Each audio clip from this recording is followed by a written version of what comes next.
نحمده ونصلي على رسوله الكريم أما بعد فأعوذ بالله من الشيطان الرجيم بسم الله الرحمن الرحيم ألف لام ميم ذلك الكتاب لا ريب فيه هدى للمتقين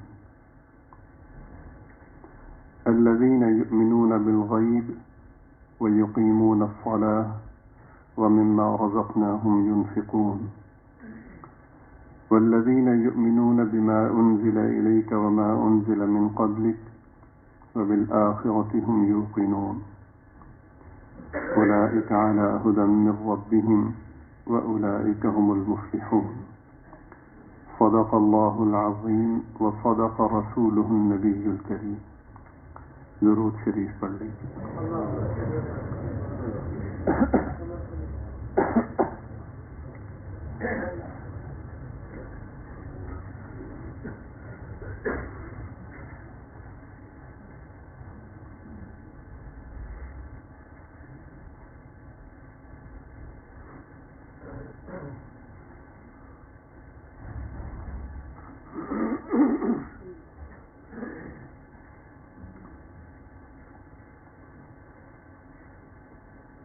دنیا اور آخرت کی فلاح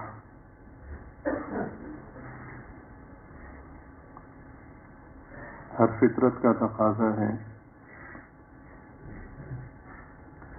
ہر شخص یہ چاہتا ہے کہ دنیا میں بھی کامیابی ہو اور آخرت میں بھی کامیابی ہو.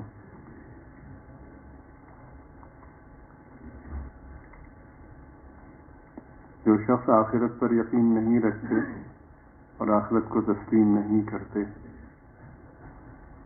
ظاہر ہے کہ وہ اس نسبت سے ان آیات مبارکہ کا موضوع نہیں ہے. بہرحال فطرت سلیمہ، ایمان رکھنے والا ہر شخص یہ چاہتا ہے کہ دنیا میں بھی کامیابی ہو اور آخرت میں بھی کامیابی ہو. کروں گا تو یہ فلاح دنیاوی اور فلاح اخروی، جو شخص یہ چاہتا ہو کہ اسے ملے تو اس کا پورا طریقہ اور ضابطہ اللہ تعالیٰ نے ان آیات میں بیان فرما دیا ہے جو آپ کے سامنے پڑھی گئی.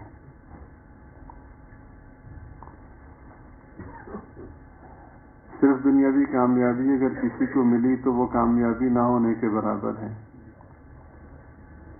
لطف یہ ہے کہ دنیا میں بھی کامیابی نصیب ہو اور آخرت میں بھی کامیابی نصیب ہو.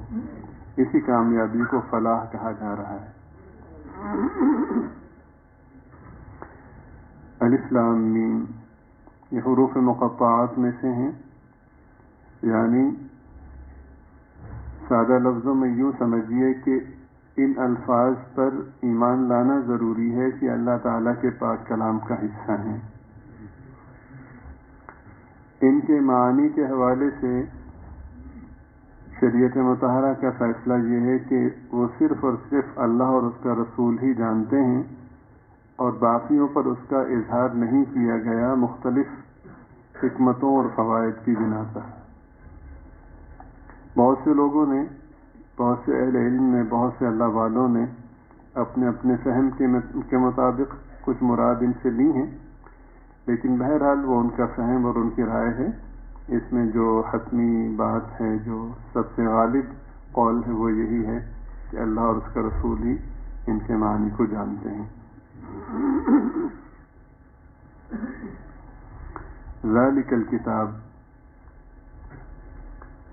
یہ کتاب عظیم الشان کتاب، لا ریب فیہ، کہ جس میں کوئی شک نہیں ہے.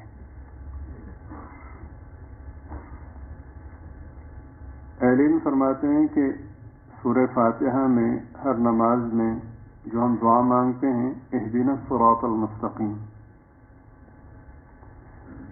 اس دعا کا جواب یہ یہاں سے ہدی للمتقین سے الف لام میم سے شروع ہوتا ہے اور پورے کا پورا قرآن کریم اس کا جواب ہے.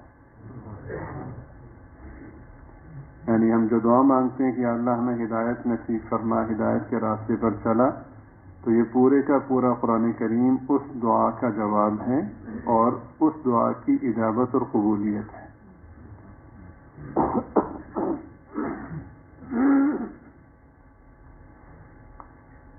تو پھر قرآن کریم کو چھوڑ کر کے یا نظر انداز کر کے کوئی شخص کیسے راہ ہدایت پر چل سکتا ہے اور باقی رہ سکتا ہے؟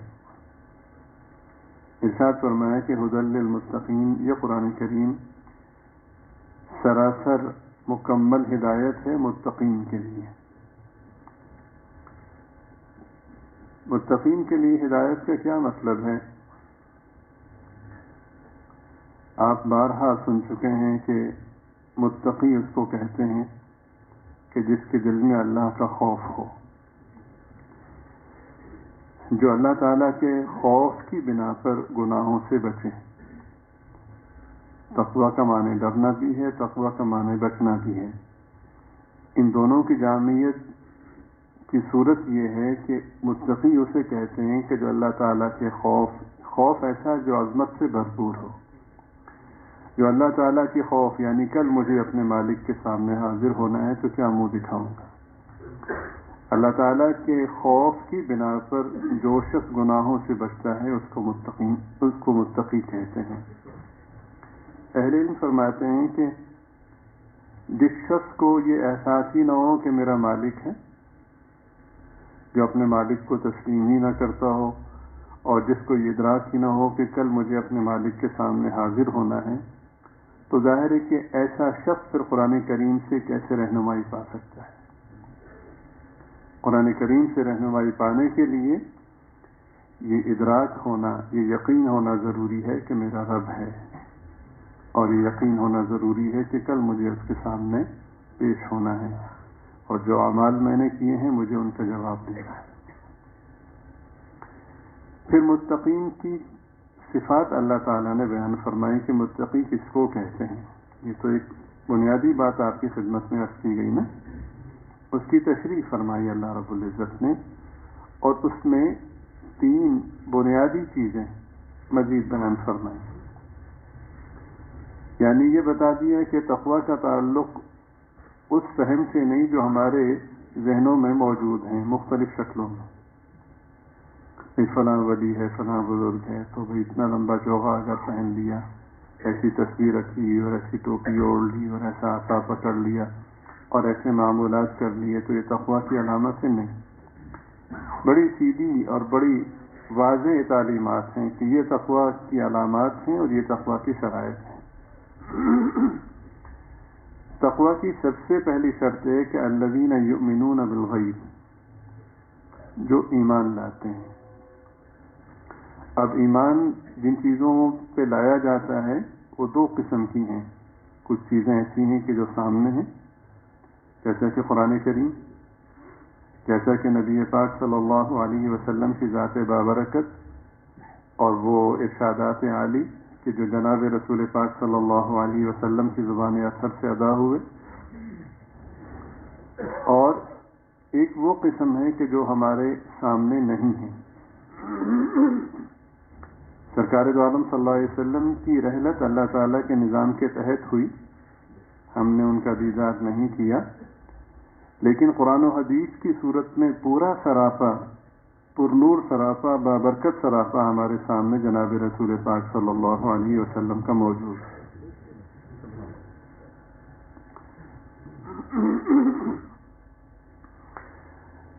دوسری قسم وہ ہے کہ جو ہم نے دیکھی نہیں، لیکن نبی پاک صلی اللہ علیہ وسلم نے فرمایا کہ وہ ہیں. یہ اہم ترین مرحلہ ہے. وہ قیامت ہے، وہ دوزخ ہے، جنت ہے، فرشتے ہیں، اور ان کی تفصیلات قرآن و حدیث میں موجود ہیں. یہ اہم ترین چیزیں ہیں. در حقیقت ان چیزوں پر ایمان لانا ہی اصل ایمان ہے. اگر دکھا کے ایمان کا کہا جاتا تو پھر جنت کو دیکھ کر کس نے جنت سے پیچھے ہٹنا تھا؟ دوزخ کے عذاب کو دیکھ کر کس نے دوزخ سے مطمئن اور بے فکر ہونا تھا؟ آپ سمجھ رہے ہیں؟ تو اور اس میں نبی پاک صلی اللہ علیہ وسلم کی سچائی، آپ کی عظمت کو بھی بیان کیا جا رہا ہے کہ تمہارے ایمان کا معیار یہ ہے کہ یہ ذات جو ہم نے بھیجی ہے، جو یہ ذات کہتی جائے، تم بغیر دیکھے، تمہاری عقل اس کا ادراک کر سکے یا نہ کر سکے، تم اس پر ایمان لاؤ. یہی کامیابی ہے. تو الذین یؤمنون بالغیب، متقین کی جو علامات ہیں یا متقی ہونے کی جو شرائط ہیں، ان میں سے پہلی شرط یہ ہے کہ جو غیب پر ایمان لائے. اس میں بتا دیا کہ جو شخص مومن نہیں ہے وہ کتنا ہی باعمل، ذی فضل، با اخلاق کیوں نہ ہو، متقی نہیں ہو سکتا. آپ سمجھ رہے ہیں؟ اس میں ہمارے عقائد کی بھی اصلاح کی جا رہی ہے، نظریات و افکار کی بھی اصلاح کی جا رہی ہے کہ کسی بھی شخص کو اس کے کسی کمال یا اس کی کسی کشش کی بنا پہ رہنما مان لینا یہ کوئی دانش مندی نہیں ہے. سب سے پہلی شرط ایمان بالغیب ہے. حضرت سید احمد شہید رحمۃ اللہ علیہ کی ایک بہت بڑی کرامت لوگوں کے سامنے آئی. تو ہوا یہ کہ کہیں تشریف لے جا رہے تھے تو راستے میں غیر اختیاری طور پر نظر پڑی تو ایک ایسی جگہ سے گزر رہے تھے جہاں پہ گانے بجانے کا کام ہوتا تھا. تو جیسے ہی نظر پڑی تو حضرت نے نظر جھکا لی. سامنے گھر میں بالکنی میں کوئی خاتون کھڑی تھی. تو بس وہ حضرت نے نظر جھکائی تو وہ جو خاتون تھی، جب حضرت کی نظر پڑی تو اس کی حالت بدلنا شروع ہوئی. وہ اپنے علاقے میں گانے بجانے کے حوالے سے بہت مشہور تھیں. تو وہ دیوانہ وار ننگے پاؤں اپنے گھر سے اس منزل سے نیچے اتری اور وہ حضرت جس گھوڑے پر سوار تھے تو اس کی لگام پکڑ لی اور روتے ہوئے عرض کیا کہ حضرت مجھے پاک کیجیے. اب اللہ والوں پر جو اللہ تعالیٰ کی مہر و عنایات ہوتی ہیں، سبحان اللہ، اس کے کیا کہنے. اس میں فوری طور پر جو اقدامات ہوتے ہیں ان کے ساتھ ساتھ اس نیکی اور پاکی پہ بقا کی تدابیر بھی ان کے سامنے ہوتی ہیں. چنانچہ توبہ کے لیے ایک فوری طور پر ایک جذبہ پیدا ہوا نا توبہ کا، تو توبہ تو ہو گئی، لیکن توبہ پہ باقی رکھنے کے لیے جو اگلی تدابیر ہیں وہ بھی حضرت کے پیش نظر تھی. حضرت نے فرمایا کہ یہاں پہ کتنے لوگ ہیں؟ تو اس نے کہا کہ 10 لوگ ہیں.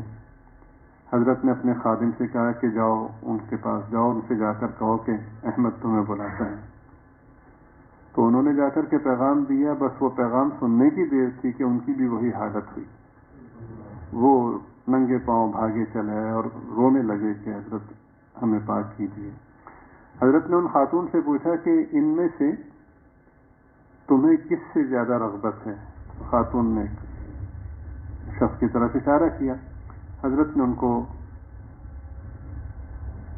جو اللہ تعالیٰ نے دل میں ڈالا اس ترتیب کے مطابق ان کو توبہ کروائی اور اعمال شریعہ، احکامات شریعہ جو لازمی سے بتائے، اور فرمایا کہ توبہ پر باقی رہنے کے لیے ضروری ہے کہ اس منفی ماحول کو چھوڑ دیا جائے.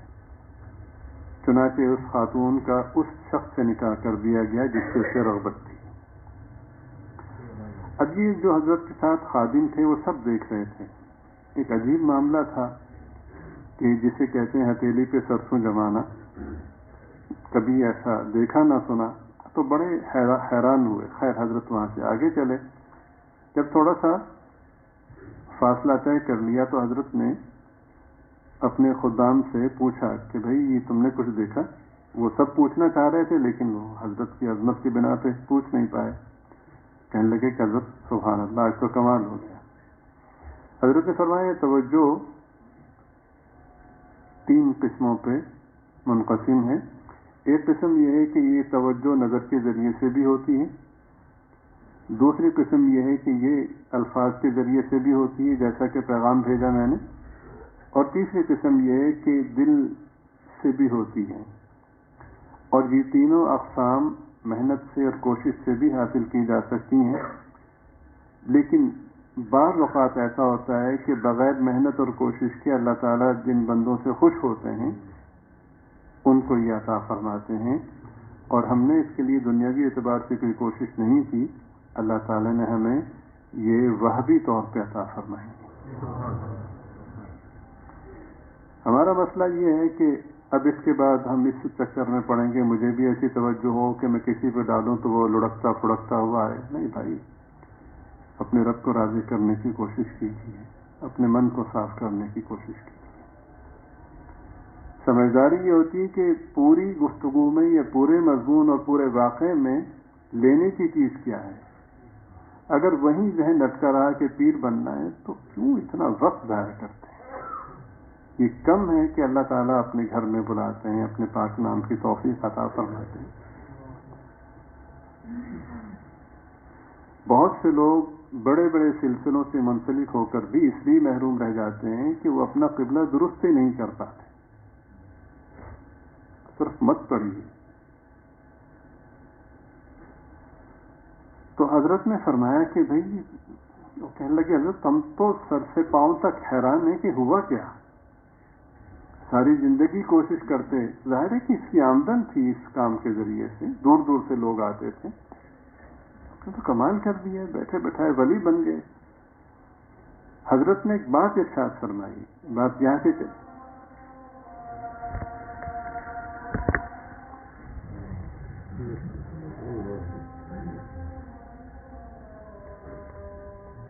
حضرت نے پوچھا کہ بھائی تم نے کچھ دیکھا کہ حضرت آج تو کمال ہو گیا؟ فرمایا کہ کوئی اس سے بھی بڑا کمال تمہیں دکھائے لیکن متبع سنت نہ ہو تو کبھی اس کے ہاتھ سے بیعت مت کرنا، اور کچھ بھی کمال نہ ہو لیکن اتباع سنت ہو تو آنکھیں بند کر کے ہاتھوں میں ہاتھ دے۔ سب سے پہلی شرط ہے کہ الذین یؤمنون بالغیب، کہ اللہ اس کے رسول نے آخرت کے حوالے سے جو کچھ فرمایا ہے ہماری سمجھ میں آئے یا نہ آئے اس پر ایمان رکھنا۔ ہم بار بار جو منت کرتے ہیں، درخواست کرتے ہیں، بھیک مانگتے ہیں کہ بھائی اپنے بچوں کو آپ باہر جو پڑھنے کے لیے بھیج رہے ہیں، آپ کے پیش نظر ان کی دنیاوی ترقی ہے، ٹھیک ہے، شریعت نے اس کی اجازت دی ہے، لیکن کبھی غور تو کریں کہ اس کی قیمت کیا چکا ہے۔ ظاہر ہے کہ آدمی جس ماحول میں وقت گزارتا ہے اور جس نصاب اور جس نظام میں پڑھتا ہے وہ، یہ کیسے ممکن ہے کہ اس کے اثرات مرتب نہ ہوں؟ ماحول سب سے بڑھ کے مؤثر ہے۔ ابھی ہم نے دیکھا شدید ترین سردیاں تھیں 25 دن پہلے، تو کوئی شخص اگر یہ چاہتا ہے کہ میں سویٹر یا جیکٹ کے بغیر اور جرابوں کے بغیر یا رضائی یا کمبل کے بغیر رات کو سو جاؤں تو ممکن تھا؟ تو خالی اگر کسی شخص سے یہ کہیں کہ بھئی وہاں بہت سردی ہوگی اور کوئی آدمی یہ کہے کہ مجھے فرق نہیں پڑتا، تو اس کے اس کہنے سے اس کو ٹھنڈ متاثر نہیں کرے گی، اتنا متاثر کرے گی کہ اگر وہ مطلوبہ تدابیر سے اختیار نہ کرے، یعنی رات کو وہ باریک کرتے میں باہر سو جائے تو صبح وہ مر چکا ہوگا۔ ایسے ہی ہے؟ تو ماحول اس سے 1000 گنا زیادہ اثر رکھتا ہے۔ بے شک وہاں پہ جا کے آپ کا بچہ نماز پڑھ رہا ہے، تسبیحات پڑھ رہا ہے، اگر کسی ایک اس چیز کے بارے میں جو اللہ پاک نے اپنے حبیب پاک صلی اللہ علیہ وسلم کے ذریعے سے ہم تک پہنچائی ہیں، قیامت کے بارے میں، جنت کے بارے میں، دوزخ کے بارے میں، فرشتوں کے بارے میں، جنت کی نعمتوں کے بارے میں، دوزخ کے عذاب کے اقسام کے بارے میں، کسی ایک چیز کے بارے میں سائنس کی بنا پر یا ٹیچر کے خیالات کی بنا پر یا منفی ماحول کی بنا پر انکار نہیں، اگر شک پیدا ہو گیا تو کیا بچا؟ سب کچھ فارغ۔ تو بے شمار، اب تو باہر والی بات تو پیچھے رہ گئی، ہمارے یہاں کے اداروں میں بھی یہی صورتحال ہے۔ یعنی نعوذ باللہ من ذالک، دبے لفظوں میں یا اشارتاً کنایتاً یہ کہتے ہیں کہ دین اور قرآن یہ ترقی کی راہ میں رکاوٹ ہے۔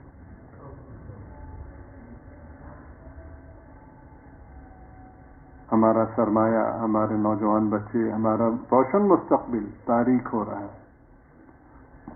اور ابھی ہم نے تدبیر کیا اختیار کرنی تھی ان کو بچانے کی یا سنبھالنے کی، باوجود مسلسل جھنجھوڑنے کے بھی ہم متوجہ ہی نہیں ہو رہے. تدبیر تو بات کی بات ہے نا، ایک دوڑ لگی ہوئی ہے، کیا بچے کیا بچی، لوگ کیا کہیں گے، ان پڑھ رہے تھے. آپ کی خدمت میں پہلے بھی عرض کیا گیا تھا کہ لوگ کیا کہیں گے. طبیعت انسانی کا خاصہ ہے کہ مجھے، یعنی کوئی کیا کہے گا، بس اس میں منتخب کرنا ہے کہ وہ کوئی کون ہو، بس اس کے انتخاب میں غلطی نہیں ہونی چاہیے.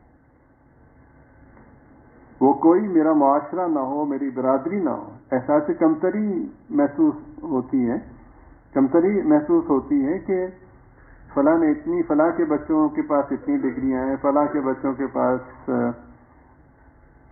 کاروبار کی یہ شکلیں وغیرہ وغیرہ. تو چنانچہ دیندار کہلانے والے بھی کوشش کرتے ہیں کہ انگریزی الفاظ بول کر یا کسی ڈگری کا حوالہ دے کر یہ تاثر دیں کہ ہم پیچھے نہیں ہیں. کیا حاصل ہے؟ اگر تاثر دے بھی دیا تو کیا حاصل ہوا؟ کوئی کیا کہے گا. یہاں پہ صحیح انتخاب صدیوں کی منازل کو لمحوں میں طے کروا دے، اور اگر غلطی کر لی تو پھر ساری زندگی بھگتنا ہوگا. کوئی کیا کہے گا، یعنی مجھے اگلا کام کرنا ہے یا نہیں کرنا، میرا رب کیا کہے گا، بس میرے آقا کیا کہیں گے، اس کو سوچنا ہے. ظاہر ہے کہ مشکل ہے، اس لیے کہ ہم جس ماحول میں سے گزر رہے ہیں، اب اس مشکل کو حل کرنے کے لیے یا اس خول کو اتارنے کے لیے، اس اعتماد کو پیدا کرنے کے لیے کہ میرا رب کیا کہے گا، اس کے لیے یہ مجالس ذکر کا، خانقاہوں کا سلسلہ ہوتا ہے. بیٹھ کے ہم مذاکرہ کرتے ہیں، ایک دوسرے کے کوشش کرتے ہیں کہ فیض حاصل کریں. یہی مقصد ہوتا ہے. اگر یہ مقصد ہو کہ میں پیر بن جاؤں، اور ذکر اذکار میں بھی یہ مقصد ہو کہ میں نے اتنی منزلیں طے کر لی، میں فلاں جگہ کی سیر کر رہا ہوں، تو بھائیو بالکل شیطان نے بڑی خوبصورتی سے آپ نے اتنے لطیفے پورے کر لیے وغیرہ وغیرہ وغیرہ. تو اسی آپ اس میں ہے. یہ اب بتانے کی کوشش کریں گے کہ میں نے یہ اسباب کر لیے، میں نے فلاں کر لی، میں نے فلاں کر لی. جو مرض پہلے نہیں تھے اب پیدا ہو گئے. وہ تعلی، وہ برتری کہ میں فلاں سے بہتر ہوں. حضرت مرزا مظہر جانے جانا رحمۃ اللہ علیہ کے خادم تھے، حضرت شاہ غلام علی صاحب رحمۃ اللہ علیہ. بہت بڑے اللہ والے تھے، بڑی اصلاح. اتنی انکساری اور عاجزی پیدا ہو گئی تھی کہ ایک صاحب ان کی خدمت میں آئے، ان کا نام، وہ سید تھے وہ صاحب. تو ان کی صفات، ان کے ایمان اور تقوی کو دیکھ کر انہوں نے کہا کہ حضرت مجھے آپ اپنا خادم رکھ لیں. تو فرمایا توبہ توبہ توبہ توبہ، بھائی تم ابن علی ہو اور میں غلام علی ہوں.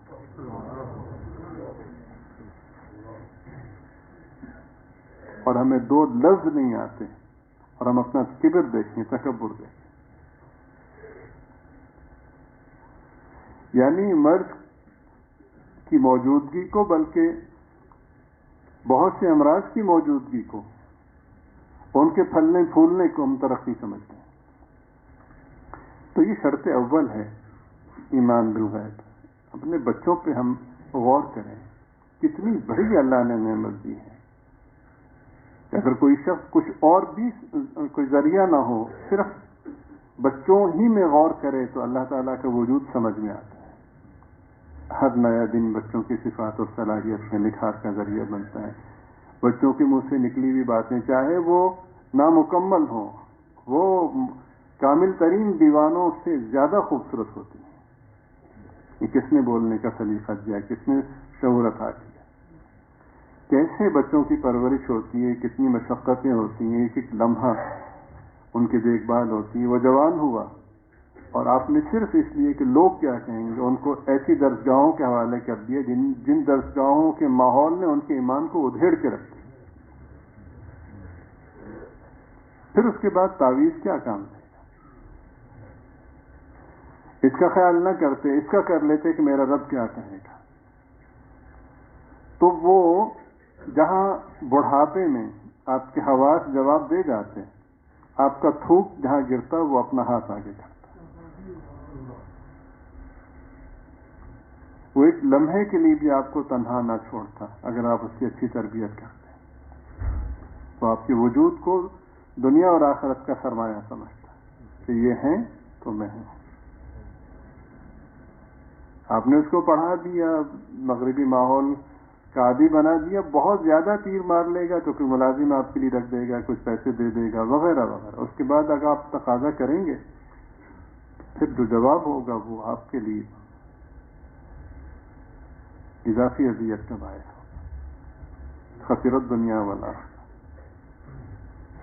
ہوتا ہے. بہت سے ایسے پاکیزہ ہوتے ہیں کہ اس ماحول میں بھی متاثر نہیں ہوتے، لیکن آپ جانتے ہیں کہ ہمیشہ کثرت کا اعتبار ہوتا ہے کہ کیسے وہاں سے لوگ نکلتے ہیں.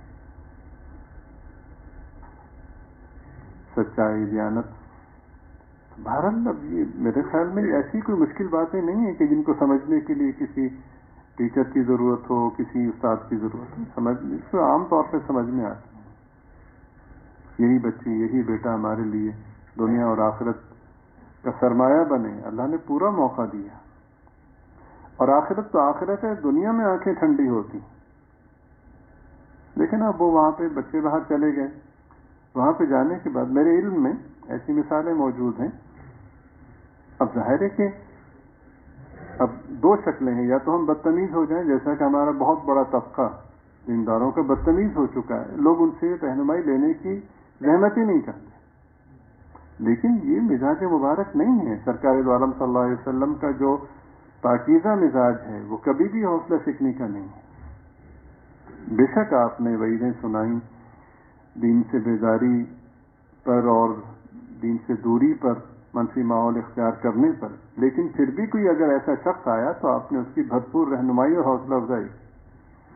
اب ایسے لوگ بے شمار ہمارے سامنے ایسے معاملات آتے ہیں. مجھ سے کہا کہ کسی ذریعے سے پتہ چلا کہ فلاں گھرانہ پریشان ہے. تو پوچھا کیا وجہ ہے؟ کہ جی وجہ یہ ہے کہ وہ بچی شادی کرنا چاہتی ہو. تو میرے ذہن میں یہ تھا کہ جیسے ہمارے یہاں ایسی شکلیں سننے کو ملتی ہیں کہ اپنی مرضی سے شادی کرنا چاہتی ہیں، ایسی ہوگی. لیکن اگلی بات سنی تو پاؤں تلے زمین نکل کہ لڑکی مصر ہے کہ مجھے فلاں غیر مسلم سے شادی کرنی.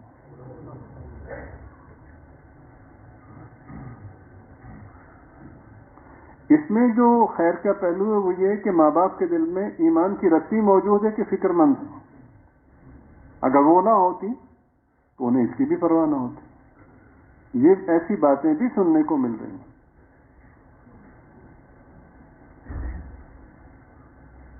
اب بتائیں کیا کریں؟ ان کی خدمت میں پھر عرض کیا کہ آپ یہ کیجیے، اللہ سے مانگی. پڑھنے کو ظاہر ہے کہ بتانے کا اور دل بھی کڑتا ہے. جیسے تیسے معاملات ہیں اللہ تعالیٰ سے پھر بھیک مانگتے ہیں کہ اللہ کو ہمیں معاف فرما دیجیے. اسی طرح ایک صاحب پریشان تھے، انہوں نے اپنی بیٹی کا تذکرہ کیا. تو جب انہوں نے بات شروع کی تو میرے ذہن میں ایسا ہی معاملہ تھا. تو فرمانے لگے کہ بیٹی مصر ہے اس بات پر کہ مجھے آپریشن کروا کے اپنی جنس بدلوانی ہے. وَمَن يُهِنِ اللَّهُ فَمَا لَهُ مِن مُكْرِمٍ. خدا کا واسطہ ہے اپنے بچوں کو خیر کی طرف متوجہ کریں، اچھے ماحول سے منسلک کریں، اچھے لوگوں سے منسلک کریں. اور ظاہر وہ تب کریں گے نا کہ ہم بھی اچھے لوگوں سے منسلک ہوں. اور اس فہم کو بھی دور کر دیجیے، خاص طور پر دیندار طبقات کو چاہیے. ایسا نہیں ہے کہ لوگ خانقاہوں میں، مدارس میں، خیر کے مراکز میں جو آتے ہیں تو وہاں کے ذمہ داران ان کو فائدہ پہنچاتے ہیں. نہیں، دونوں کو اللہ رب العزت نوازتے ہیں. کبھی بھی اگر یہ خیال آ گیا کہ ہماری وجہ سے ان کو فائدہ پہنچ رہا ہے تو یہ احساس برتری کہیں محرومی کا باعث نہ ہو جائے. پتہ نہیں کس کا رونا دھونا سب کو بچائے. رات کی تاریکی میں اللہ تعالیٰ کے سامنے گر گرانا سب کو بچا جاتا ہے. تو پہلی شرط بیان فرمائیں کہ الذین یؤمنون بالغیب، جو غیب پر ایمان لاتے ہیں. ویقیمون الصلاۃ، متقی کی دوسری شرط یہ ہے کہ وہ نماز قائم کرتا ہو. نماز قائم کرنے کا مطلب یہ کہ وقت پہ پڑھتا ہو اور آداب کی رعایت کر کے پڑھتا ہو. ایسا نہیں ہے کہ اس سے جان چھڑا دی، نہیں ہے. رکوع، سجدہ، قومہ، جلسہ وغیرہ یہ سب کے سب اسی طریقے سے ادا کیے جائیں جس طریقے سے مطلوب ہیں. ورنہ نبی پاک صلی اللہ علیہ وسلم کے سامنے ایک صاحب نے نماز پڑھی، پوری نماز پڑھی. جب نماز پڑھ کے فارغ ہوئے تو آپ نے فرمایا کہ قم فصلی فإنک لم تصلی.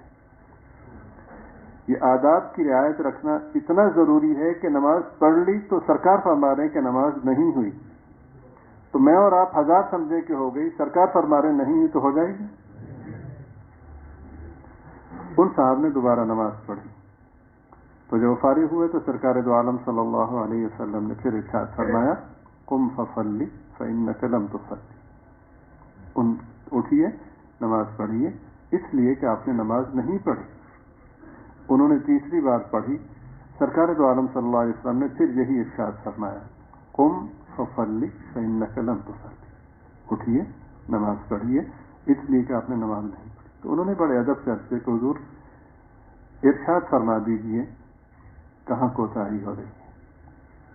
تو آپ صلی اللہ علیہ وسلم نے فرمایا کہ ارکان و اعمال تو پورے ہو رہے ہیں مگر صرف اتنی کمی ہے کہ اطمینان سے نہیں ہو رہے. ہم غور کر لیں، کتنے مطمئن ہیں اپنے اعمال پر.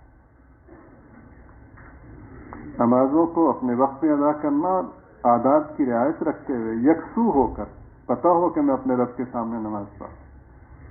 کیا کوئی ایسی نماز بتا سکتے ہیں کہ اللہ اکبر سے لے کر سلام تک ہماری پوری توجہ اللہ پاک کی طرف رہی ہو؟ کتنی بڑی محرومی والی بات ہے. تو اس میں ایک اور چیز بھی قابل غور یہ ہے کہ اگر اقامت صلاۃ نہیں ہے، نماز قائم نہیں کر رہا، ایمان ہے لیکن نماز قائم نہیں کر رہا، تو ایسا شخص بھی متقی نہیں ہے. ایسا شخص کو ولی ماننا، ایسے شخص کو رہنما ماننا، پیر ماننا قرآن کریم کی روح سے ناجائز ہے. ہمارا ایک بہت بڑا طبقہ جس کو پتہ ہے کہ یہ شخص نماز نہیں پڑھتا، چنانچہ جب ان کے سامنے بات کرتے ہیں تو وہ اور ان جیسے بہت سے لوگ کہتے ہیں یار ایک تو شریعت پر چلا کرنا، شریعت و طریقت الگ نہیں ہے.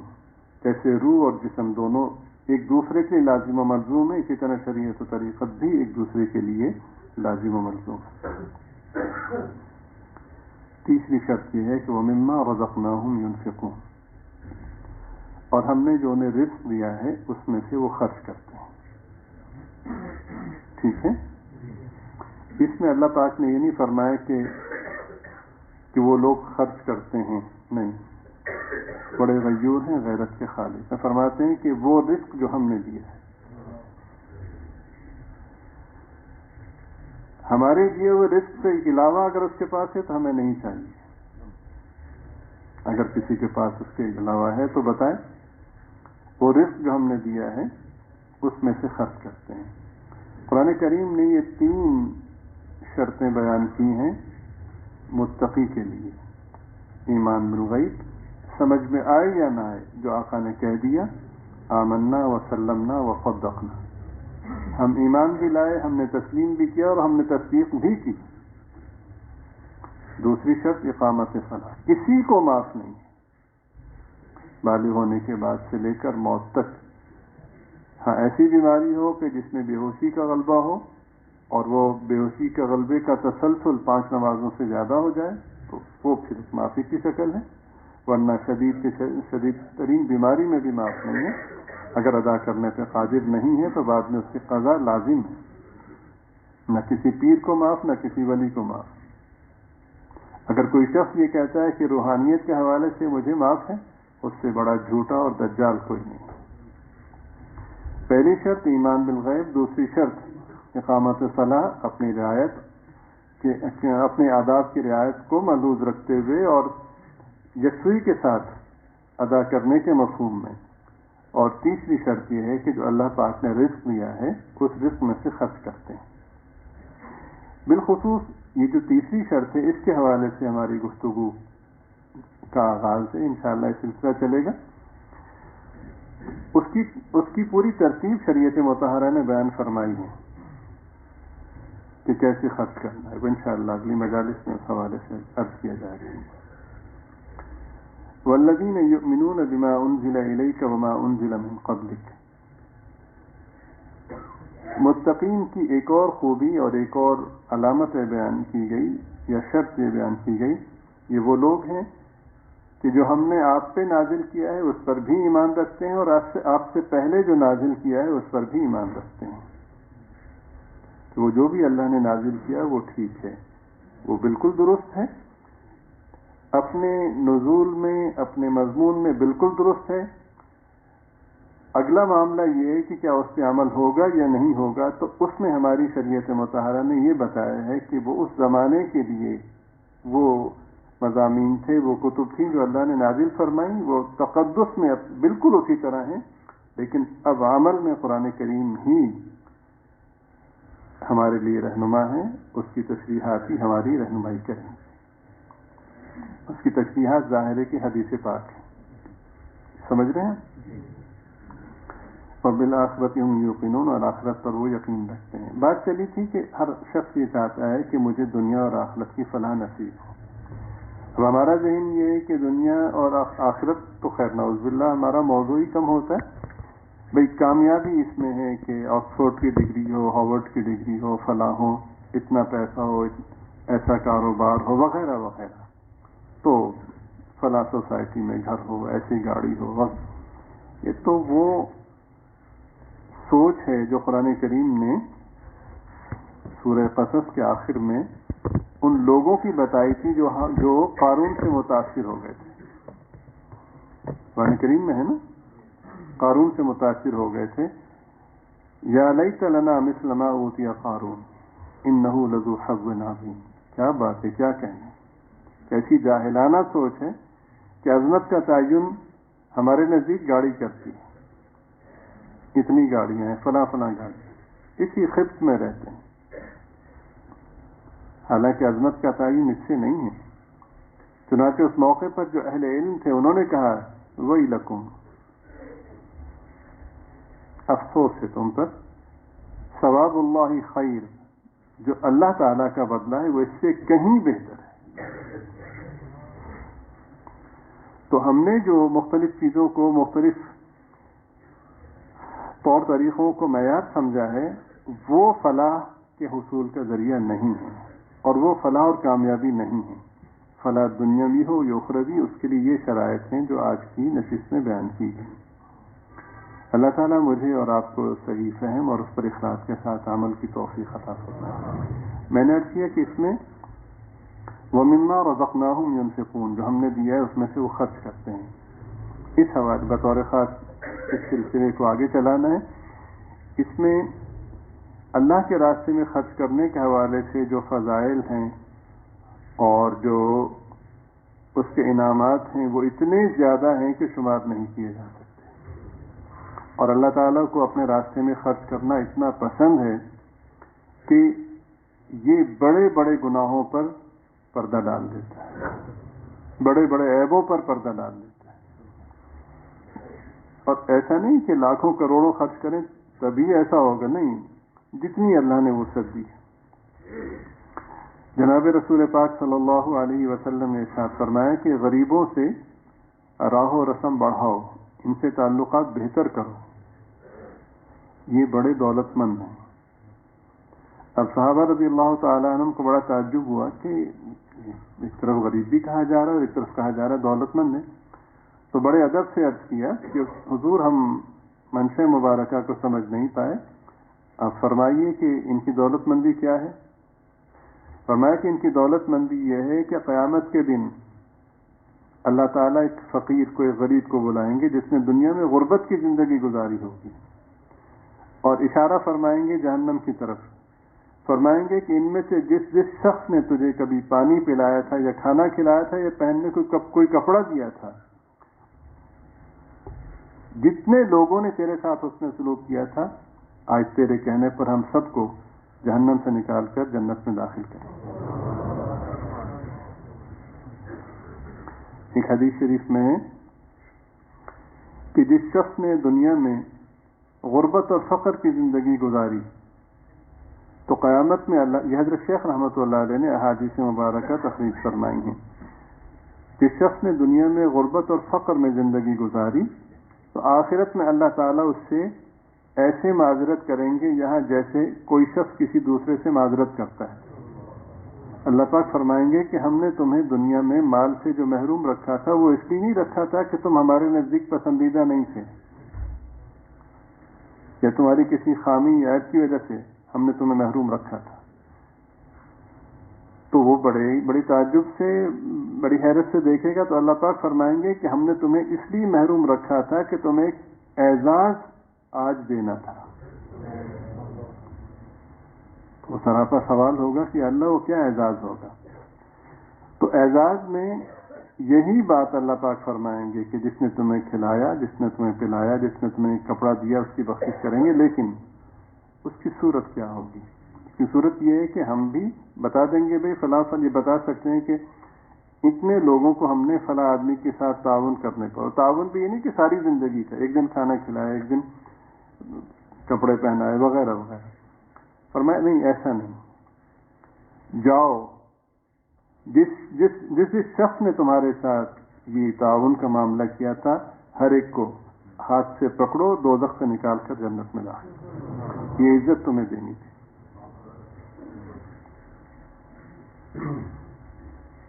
تو یہ جو بہت ساری شکلیں ہیں اجر و ثواب کی، یہ ان کی ایک جھلک ہے۔ یعنی اتنا آسان اللہ تعالیٰ نے ہمارے لیے بنا دیا ہے، مختلف دشواریوں سے بچنا، عذاب کی مختلف قسموں سے بچنا، جہنم سے محفوظ رہنا اتنا آسان کر دیا ہے کہ سبحان اللہ، کوئی اس کے لیے پاپڑ پیلنے کی مشقت کی ضرورت نہیں ہے۔ بس اتنا ہے کہ ہمارے اطراف میں جو ضرورت مند لوگ رہتے ہیں ان کا خیال کریں اور ان کی خدمت کریں اور اللہ تعالیٰ کی رضا کے لیے ان پر خرچ کریں۔ انشاءاللہ یہ سلسلہ چلے گا۔ اللہ تعالیٰ کہنے سننے میں اخلاص نصیب فرمائے، ہم سب کے گناہوں کو معاف فرمائے، دارین میں پردہ پوشی کا معاملہ فرمائے۔ ابھی الیکشن ہوئے ہیں، دعا کیجیے کہ اللہ تعالیٰ ملک و قوم کے لیے بہتری کی صورتیں ظاہر فرمائے۔ ظاہر ہے کہ جو بھی بدنظمیاں دیکھنے اور سننے میں آئی ہیں وہ یقیناً ہمارے گناہوں کی شامت ہیں، ہمارے گناہوں کی نحوست ہیں۔ اللہ تعالی ہم سب کو معاف فرمائے اور ہم سب کو اعمال صالحہ کی طرف متوجہ ہونے اور توبہ کی کثرت کرنے کی، ہمیں توبہ کی کثرت اختیار کرنے کی اللہ تعالی ہمیں توفیق عطا فرمائے۔ وآخر دعوانا ان الحمد للہ رب العالمین۔